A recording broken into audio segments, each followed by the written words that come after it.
Welcome. To this video, we'll take a quick look at the SATK report. This report helps you verify invoice compliance, checks at case submission status, and track any pending or rejected invoices. In short, it's your assurance that all transactions are SATK compliant and ready for audit. At the top, you will find to date fields from date and to date to define the reporting period. Once selected, click Load Date or to fetch records. The screen then displays a summary in three categories. Invoices, total number of invoices generated. Invoice returns, total credit notes issued. Debit invoices, total debit notes issued. For each type, the system shows submission results. Successful, fully accepted. Warning, accepted but may need review.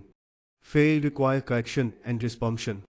The details of each successful, warning and failed invoice are shown in the table below, including the invoice number, date, customer, amount, and VAT information. Below, a red but unlabeled reupload all allows you to retry uploading invoices.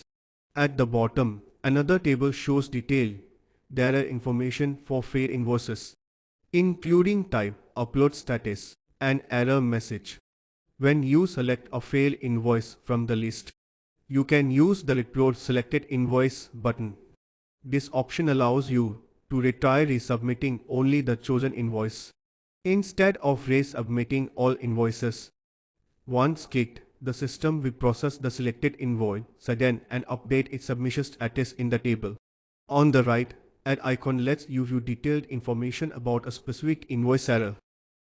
The invoice return section provides details of credit notes categorized as standard credit notes, simplified credit notes. Each type also includes submissions that is successful, warning or failed. The details of credit notes are displayed in the respective tables below, filtered by the user's selected period. In the debit invoice section, debit notes are displayed with the same classification. Standard debit invoices, simplified debit invoices. Submission outcome are also shown as successful, warning or failed. The details of debit notes are displayed in the respective tables below. Finally, use the close button at the top right to exit the screen. This report ensures your invoice remain fully compliant with Saudi Arabia's invoicing regulation by providing a clear overview of counts and submission results.